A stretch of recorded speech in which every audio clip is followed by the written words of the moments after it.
Welcome to episode 16 of the Gambots podcast. I'm your host, Eric, and this is my co-host, Christian. Tonight, we're going to be talking about the first season of King of the Hill, our thoughts on Netflix doing a live-action Cowboy Bebop. Christian read the book Skyward and also saw the movies Frontrunner and Possession of Hannah Grace. We're going to be giving you some video game news, and then we will be finishing up with our Amazon review game. But first, this past week, I watched the first season of King of the Hill. If you guys don't know what King of the Hill is, was at one point one of the longer running animated shows on television. It's created by Mike Judge, who's, I don't know if he's more famous for this or not, but he also created Beavis and Butthead. I think King of the Hill has had more acclaim than Beavis and Butthead has, but people might know that more. It follows a standard family in Texas. It has the dad, Hank Hill, a mother, Peggy Hill, and their son, Bobby Hill. It first aired in 1997, and it's a look at a normal suburban conservative family man, such as Hank Hill, dealing with the liberalism of America, and it's actually pretty funny. Yeah, I remember seeing this always in conjunction with The Simpsons back in the day, and I honestly have never seen a single episode of it. Yeah, so it's a really hit and miss show for some people. I think the humor is a little bit different. I personally think it holds up better than a lot of The Simpsons does, especially the newer ones.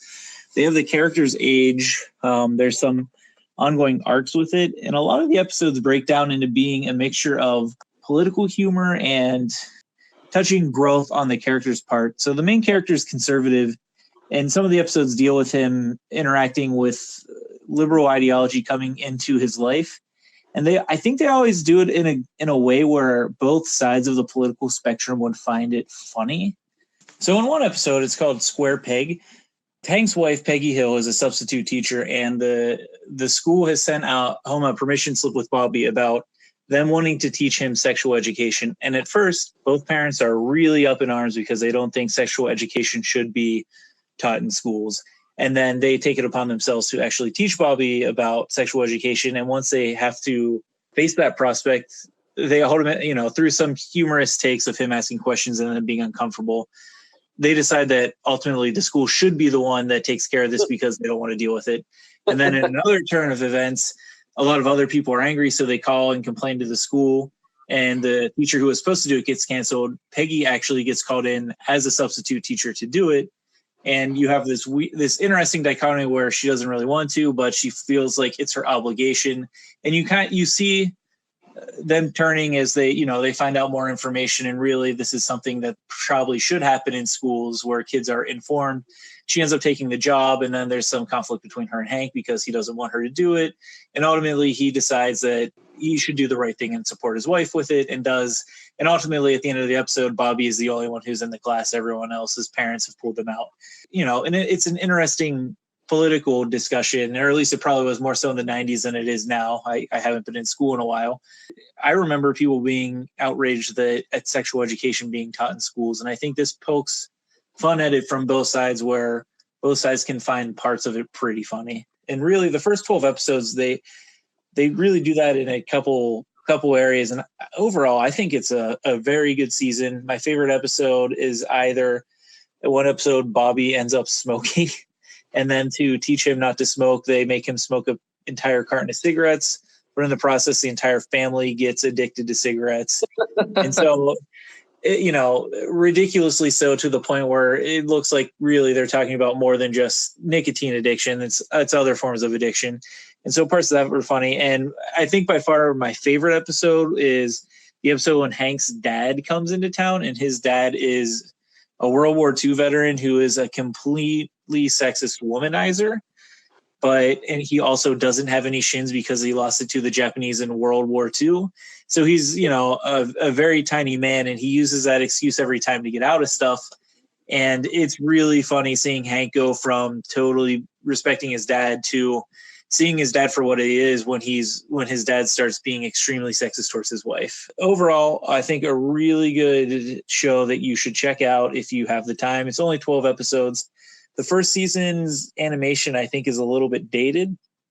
But once you get on from there, I think they start hitting a couple of points late in the later seasons that I think are great.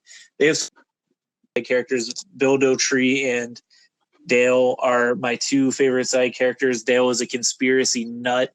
They make some funny jabs at the government and conspiracy theorists. Where at one part, Dale's son was also smoking, and he goes, "Joseph, I want you to make an informed decision on smoking. You can either read this boring government book, or you can get the information straight from the industry itself." And it's like a cigarette pop-up book. I think some of the jokes they do are very good. I think if you do end up liking season 1, you will like the later seasons better. I've seen parts of season 1. I've mostly seen the later ones, like you said, when The Simpsons were on and Family Guy and those shows, when I used to watch Fox on Sundays. Yeah, I just started The League today. I finished Brooklyn Nine-Nine earlier this week, and then my life's been a little crazy lately. And then so I started The League today. So I might be going back and forth between that and this now. We'll see. Oh, man. Oh, number one, did you like Brooklyn Nine-Nine?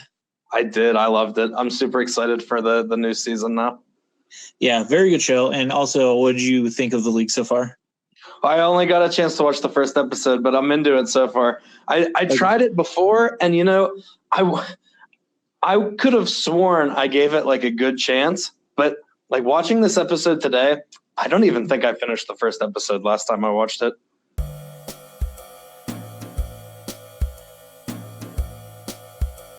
In other news, Netflix recently announced that they're going to be doing a live-action Cowboy Bebop. Christian, if I'm not mistaken, you've watched Cowboy Bebop, right? Yeah, I hesitate to say I've seen all of them, even though it is a short show. I used to watch it on Adult Swim when it was on, so I kind of caught it here and there. But I watched, if not all of it, almost all of it. Yeah, I love Cowboy Bebop. I think it's probably my favorite anime. I always describe it as the anime for people who don't like anime because each story is self-contained, and I think they tend to be a little more mature. But one of the big things that stick out to me in Cowboy Bebop is the music, and I'm really curious if they're going to use the same music for the live-action show. It would be almost a crime if they didn't.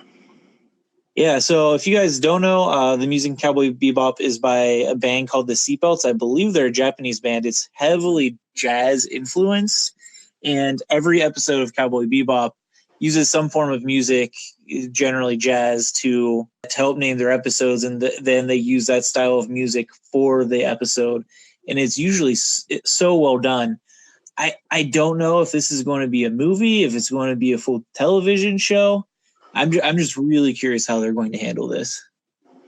Yeah, I think I still have on my phone somewhere the Tank and Real Folk Blues, which is the intro and the outro to the episodes.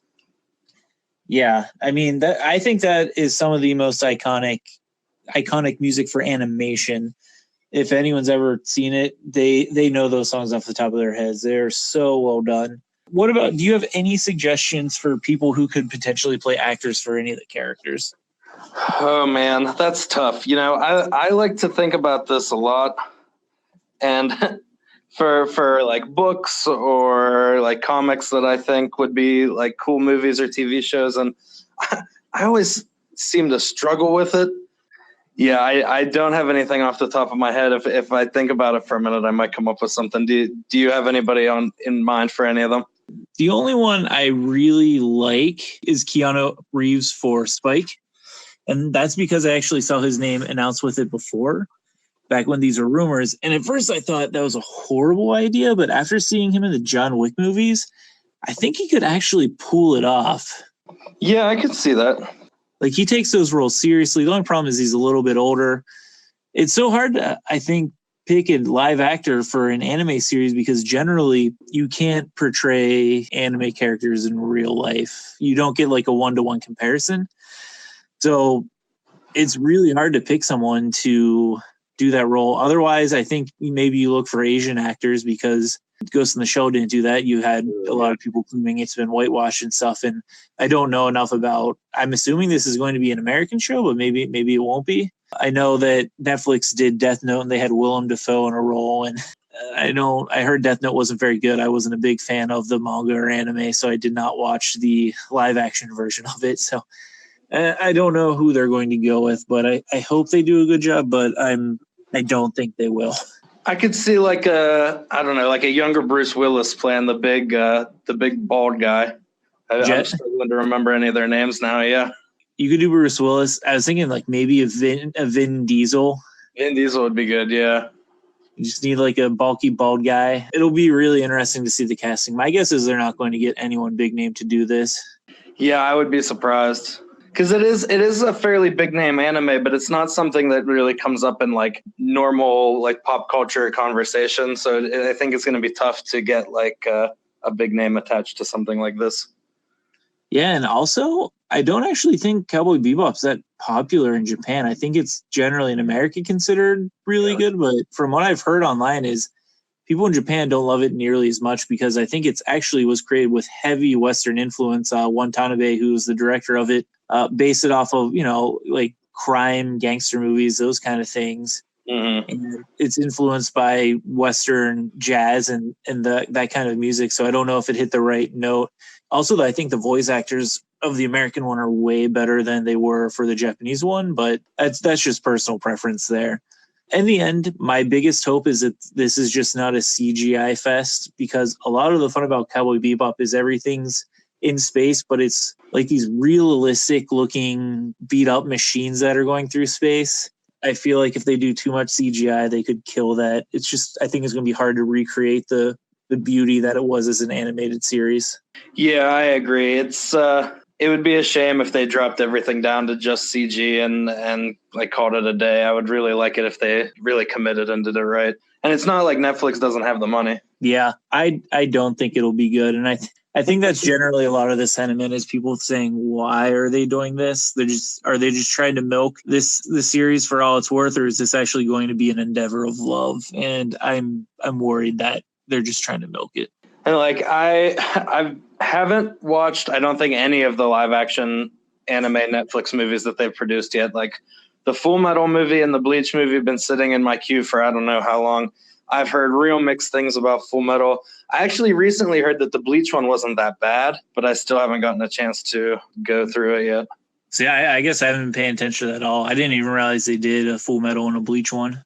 Yeah, I'm fairly certain the Bleach one is Netflix original. I don't know if the Full Metal one is, but I know it's on Netflix. And yeah, I heard somebody say it was okay. I heard a lot of people say it was not at all good. All right, so Christian, you read the latest Brandon Sanderson novel, Skyward. What did you think of it? I really, really, really enjoyed it. So like lately, it takes me a little while to kind of convince myself that I'm going to enjoy something. So anybody who knows me or has listened to this podcast at all knows my love for Brandon Sanderson. And even with this, it took me like 2 chapters to really be like, oh man, like I don't want to start this right now. Like I don't want to do this. It's going to take me forever. And then after 2 chapters, I finally kind of convinced myself that no, this is exactly what you think it's going to be, and it's going to be awesome. And so I was really hooked, and it's the day before Thanksgiving, I kind of read it straight through. So I guess a little background, not wanting to spoil it too much. What is the general story on this? So it takes place on an alien planet called Detritus, which is aptly named because it is surrounded on all sides by floating debris up in orbit. And so you can't really see the stars because there's just like debris belt everywhere. And up in the debris, there are artificial lights that act as like the sun. And so it's a really interesting environment. But humans have somehow come to this planet, and now they live in caves underground, hiding from an alien race up on the other side of the debris field that is up in orbit. And anytime too many humans congregate in one place, the aliens come down to eradicate them. I know Brandon Sanderson mostly from his fantasy work, and this sounds like it's more of a sci-fi one. How does he transition from fantasy to sci-fi? Do you like one better than the other? I definitely tend to like his fantasy better than his sci-fi. So he's done a few sci-fi in the past. None of them have really been big novels. This might be his first like major novel sci-fi. But he's done short stories like there was a story called Firstborn, which was real early in his career and was not super good. He's gotten a lot better since then. And he did at least a pair of short stories for the Infinity Blade video game series where he like filled in blanks in the timeline. And those were interesting, but kind of like quick reads, and they didn't really stick with me too much. Whereas this one was really well done. And maybe it was just because it was a full novel that I could sink my teeth into or what, but he really succeeded in this one where he did not in the others. So the whole idea of this story is essentially there are kids who sign up for the like cadet training program to become starfighters to help protect humans when the aliens come down to attack. And so most of this revolves around a group of about 10 kids who are in a training program together. And the main character is the daughter of like a legendary fighter who became a coward and like ran from combat. And so she's ostracized from society because of who her father was, and she has to kind of rise through the ranks despite the prejudices against her. So a lot of it just revolves around training and schooling and getting to know these kids and then them going up into combat together. This sounds a little bit like Ender's Game. Am I right on that, or am I just way off base? A little bit. So I haven't seen or read Ender's Game, but when I was talking to a friend of mine, he also said the same thing, that it sounds similar to Ender's Game. It's not as dark as Ender's Game from everything I've heard about that series, but he's not afraid to kill characters, especially considering that a lot of them are like 16-year-olds. And so like you get attached to a couple and then like maybe don't get attached to any of them. All right, well, it's not Game of Thrones bad, but it is surprising when the first couple kids get like blasted out of the sky. The only other thing I'll say is that it's just the beginning. I believe he has 3 planned. There's at least 2 because this book ends with a like shout out to wait for the next one next year, which is called Starsight. I'm going to guess you will be reading Starsight once you get the chance and it's out. Oh man, yeah, I'm excited. So this week, Christian, you saw The Frontrunner, a new movie starring Hugh Jackman. What did you think of it? It was good. It was interesting. So it takes place in 1988 for the most part. There's a bit at the beginning that takes place earlier, but it features Hugh Jackman as Gary Hart, who ran for president for about 3 weeks in 1988. And he was the person involved in really the first major publicized sex scandal in American politics. I didn't know anything about this story. I grew up in the Clinton era when sex in politics was already a huge deal. And so it was hard for me to imagine like a world where that was not the case. And like I'd always heard about JFK and Marilyn Monroe, and I always thought it was a big deal, but apparently it was just something that people were like, oh, yeah, it is what it is. And nobody really cared, which is just kind of wild to me as a concept. But this is a movie about the scandal that kind of shifted the tide from one era to the other. So he got involved with this woman, and then a team of journalists got wind of it and staked out his house and got pictures of her and him together. And so then the movie talks kind of about the role of journalism through the various lenses of, are journalists supposed to care about this? Or is the American public supposed to care about this? How much weight does that hold over like a person's ability to lead the country? Should it matter? So it's a bunch of interesting questions that I'm not entirely sure where I come down on some of them. So it was interesting, if for no other reason than to give you some things to think about. But it was definitely strange to see the transition of like I said, one era to the other, and kind of watching Gary Hart struggle with, nobody's supposed to care about this. Why do they care about this so much? Like, why is this causing me so much trouble? I should just be able to shrug this off and move on.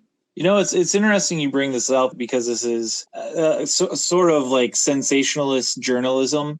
I was watching a documentary about a portion of the 1990s earlier this week, It was talking about how the rise of the 24-hour cable news network has essentially led to a little bit of the shifting of American news where, what is a journalist anymore? They're not just reporting the news. You get pundits up there now who are spouting things they think, and it blurs the line of what's actual news versus what's someone's talking points that aren't truth, it's opinion. This happened in '88, so it's just a little bit before that happened. And you can actually start to draw parallels with today with clickbait titles and clickbait articles and all that stuff. So it's interesting because this really is the very beginning of that shift that's been happening over the past 30 years at this point now. Yeah, it's true. So it's like you said, it blurs the line between like pure journalism and editorializing, where you're giving your own kind of analysis on the facts instead of just reporting the facts as they are. I think another one of our problems we're having today is that these agencies are doing, like you said, the clickbaity kind of stuff where they'll post a headline that's kind of inflammatory, and not many people will bother to click on the headline to read the article and find out if they actually mean what they're saying in the headline or if it's like a question that they're going to debunk in the article. And so it causes a lot of I think preemptive outrage when maybe it's not really necessary. And people are very quick to jump onto their emotions and let themselves go for a ride. You bring into this guy's personal life into the public eye, where before, like you were saying before, it was largely ignored because I think most journalists thought this has nothing actually to do with how he leads. But you have the rise in television, you need ratings. So this probably airs and starts getting eyeballs on TV. And that it encourages people to do the same thing later on down the road. Yeah, there is definitely a conversation in the movie about is even the journalists saying is this who we are now? Are we supposed to cover something this, in their eyes, this dumb? And they just kind of come down on, the people obviously want to hear about this. They deserve to know what kind of a person they're going to elect the president.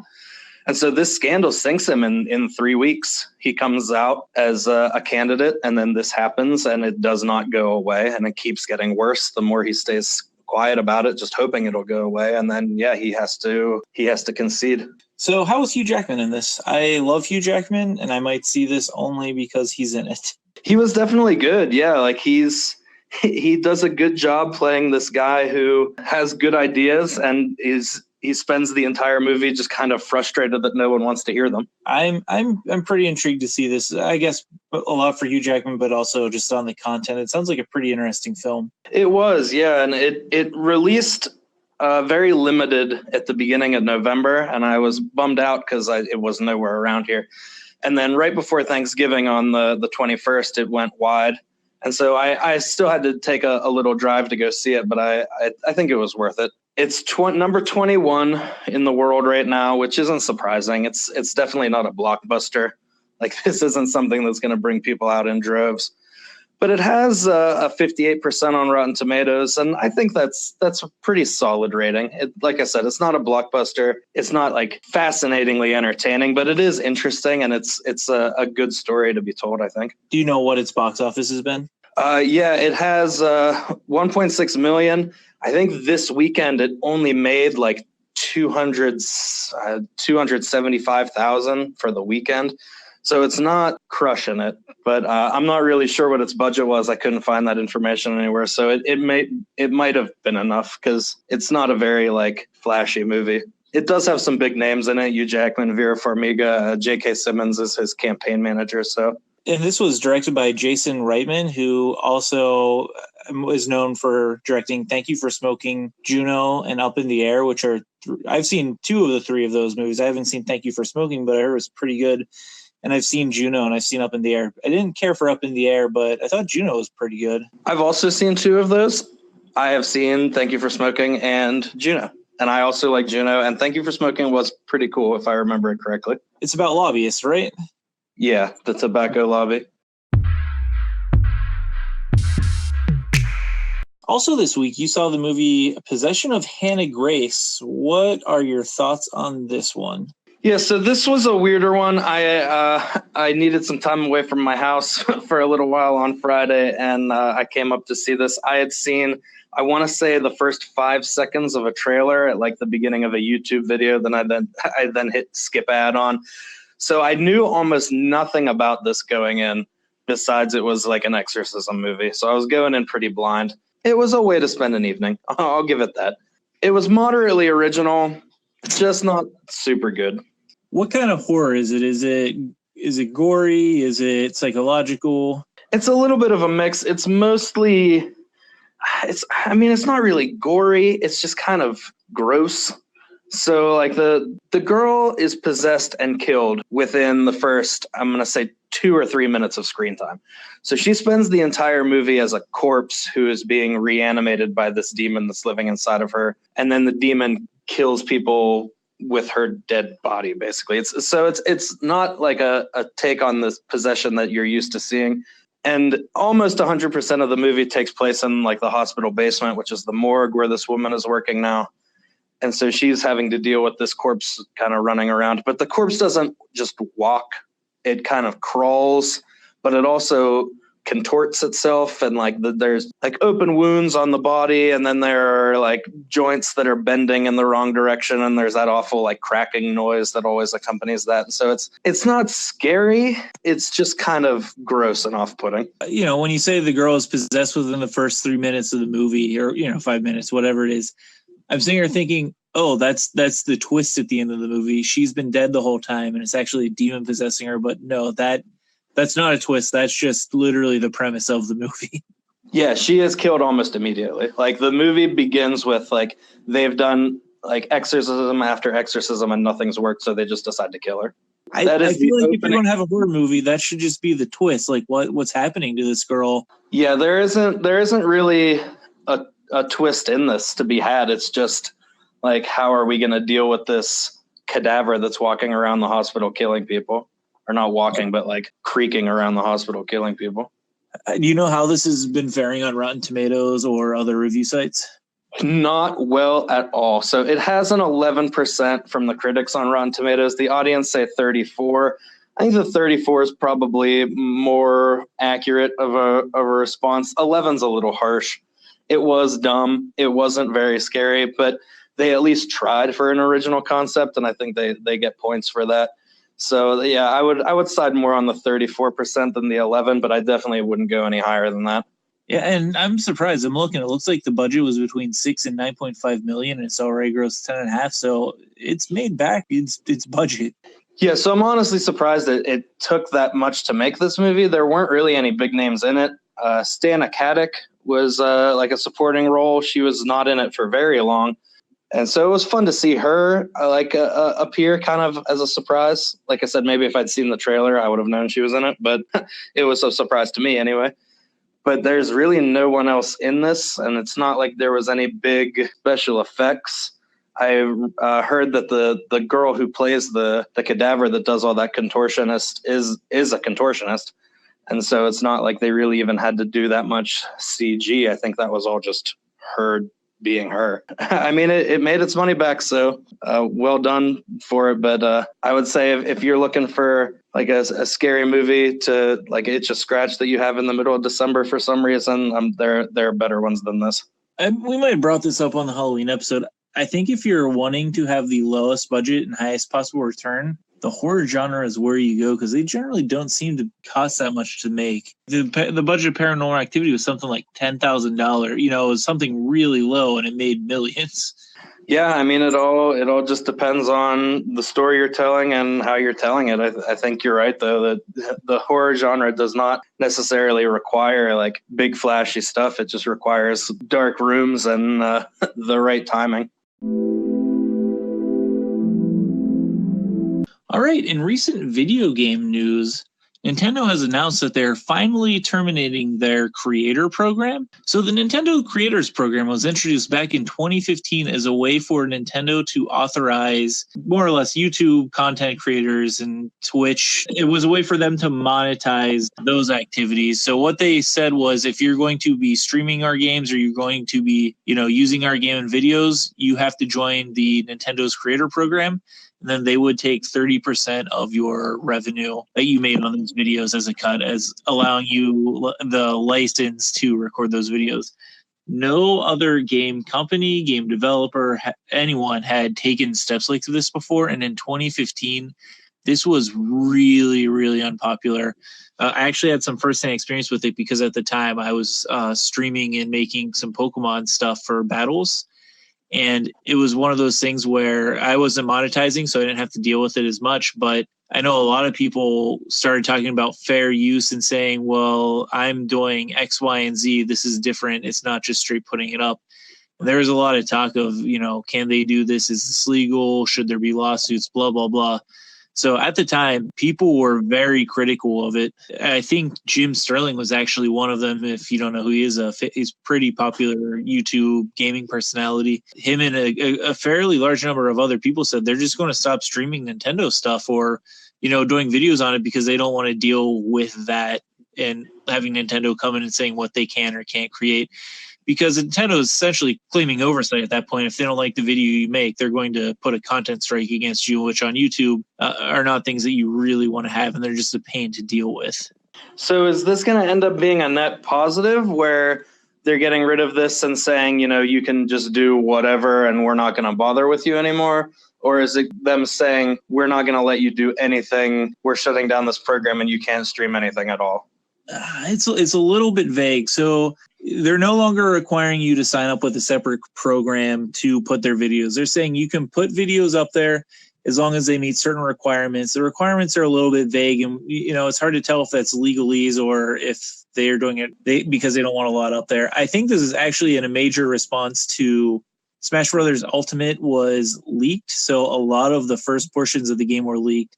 So it seems like they don't want cutscenes being put out of their games so people can tell what's going on, which is interesting because Nintendo's not really known for their stories in games.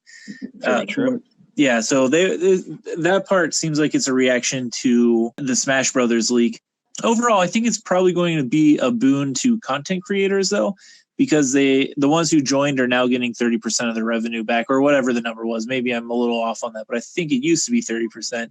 And I don't think Nintendo is going to be enforcing this very aggressively unless you're spoiling the game in a way, like, you're playing full cutscenes or things like that, or you're doing it with leaks. I think they're trying to play nice with the success of the Switch now. They can't have such a bad relationship with people who are essentially giving them free advertising if they really like those games. Yeah, I could definitely see that. Like you said, Nintendo is not necessarily known for their story-driven content, but they're lining this up. Maybe this is a sign that they're ready to start doing more story-driven content. In related news, Smash Brothers Ultimate is going to be released on December 7th. And speaking of story mode, they actually do have a new story mode that they released the trailer for. It looks like the game starts out with Kirby as the only playable character because every other character in the universe has been transformed into some dark version of yourself. So the game starts with you as Kirby going to go unlock new characters, and then it looks like that's how you unlock characters now. They've taken away the standard story adventure mode, whatever you want to call it, where you fight 10 people in a master hand. And it looks like this is the new way to play the game and unlock characters. Are you a Smash Brothers fan? I'm a big Smash Brothers fan. So I don't know. Have you been paying attention to this? Are you excited about it? I've been drifting in and out. So I don't have the Switch. So I've been kind of away from it just because I knew I wouldn't be able to play it. But I have been getting snippets here and there. The last one I have is the one for the Wii U. Yeah, and that one's actually been taking a lot of flack lately. I thought the one for the Wii U was fine, but now everyone, I think they've played the newer one, which is made some parts of the Wii U version that were not as loved. They've improved upon it, but that happens with every Smash Brothers. I'm excited for it. So there's 76 total playable characters. It includes everyone and the DLC from the prior games, plus the new characters, the Inkling kids from the Splatoon series. You're getting Ridley from Metroid. You're getting Simon and Richter Belmont from Castlevania. You're getting King K. Rool from Donkey Kong Country. You're getting Isabella from, I believe, Animal Crossing. Incineroar from Pokemon, and you're getting the Piranha Plant from Mario. So characters, and I'm pretty excited to try this. I haven't pre-ordered it just because I have a pretty hard stance against pre-orders, but Friday, if the reviews look like it's okay, I might be going to go purchase it. Yeah, that's more characters than I'd heard. I'd heard about Ridley and Isabella. I'm super excited that you start with Kirby. He was always my favorite. Yeah, well, I think you do that as the guy who makes Smash Brothers. Is actually his first. At least I think his first Nintendo games were Kirby. I don't know if his first games ever were. Yeah, I would always play Kirby. Now, and then my favorite Smash is Brawl, the one for the original Wii, and it will always be my favorite by a mile. But yeah, Kirby was always my main guy when we played back in the day. Yeah, I think general consensus, well, I don't know, hardcore fans seem to really like the GameCube version, Melee. My favorite has always been the N64 version because that was the first one I played. I'm interested to play this one. I thought the Wii U version was really good, so I think this will be fun. Yeah, I'm hopeful that it has something in it that the Wii U did not, which is tournaments that you can play in-house. Because back when we played Brawl, we would always do like tournament play where it would be 2-on-2 and we'd load in a bunch of computer players. There were many times where we would do like a 32-person tournament and there would only be 4 actual humans playing. And we would see if one of the humans could make it the whole way to the end. But when they released the Wii U version, the tournaments became online only. Oh, that's unfortunate. Yeah, so we were pretty bummed out when we saw that. So we just continued playing Brawl, basically. My biggest complaint with the Wii U version was I really liked the story mode where you would fight 10 people and that kind of thing. I like messing around with that. Mm-hmm. I did not like the board game that you had to play with the Wii U version where there was a bunch of modifiers, and it actually seems like you're getting those modifiers in Smash Ultimate, but they change how entire movesets were from what I've seen. So characters can play completely differently from each other. So it'll be really interesting to see how that plays out. Yeah, I was actually just playing the board game, like mini game, a couple of days ago. And finally, we just wanted to talk about the controversy that has been Fallout 76. I don't know how much you stay on top of this, Christian, but did you ever play any of the Fallout games? I have not, no. I am not a big Fallout fan. I tried to get into 3 and did not enjoy it, which seems to be one of the more favored ones by people that New Vegas. I play Fallout Shelter, which I do like, but otherwise don't have much experience with Fallout other than I know how the VAT system works and that kind of stuff. So this game's by Bethesda, the guys who did Skyrim. If you don't know, that's probably, I think, their most famous game. And this is their online-only games as a service version of Fallout, where it seems like it's kind of like the game Rust, and it has been released to, I think saying mixed results would be generous. I would say it's probably more negative results. I haven't heard a lot of people who like this game. And even sites like IGN, who I think tend to give games higher reviews than their peers. And I'm not knocking IGN. I like their podcasts and stuff. But even their guys, gave this a mediocre score. It's come out and it's not been well liked. Have you heard any of the controversy surrounding this, Christian? Not very much, no. So gameplay alone, it's supposed to be glitchy and very boring. It takes place in West Virginia, which I think is pretty cool. But a big component of Fallout is their VAT system, where you can pause the game and try and take some form of percentage shot against an opponent. And it looks like when you activate VATs, it's just you fire bullets and they all hit the end guy you're shooting at, regardless of how poorly you would have missed anyway. So that's a weird thing to introduce. You can build bases, but it doesn't seem like people love it. There's premium currency purchases in this game, so there's a lot of complaints about microtransactions in general already surrounding it. But the big one that I found interesting was they released what was called the Power Armor Edition, which is a collector's edition. It costs $200, and one of the items they advertised was a canvas bag, but they ended up delivering with this crappy nylon bag that people have just been claiming false advertising, and they've dug in and have not really apologized. They've issued a non-apology. It's still advertised with the canvas bag, and a lot of people have been upset about it, and I think rightfully so. Yeah, I would not have been happy about that. The only compensation they've said to give them is they'll give them 500 atoms, which is apparently their form of premium currency. But to show how little 500 atoms actually is to get the exact costume that the nylon bag was supposed to be based off of, you need 700 atoms. So it's not even like they're giving you enough to buy a costume. It's like a non-apology with a gift that's like, here, you can use this, but then you also have to give us more money to actually get something useful with it.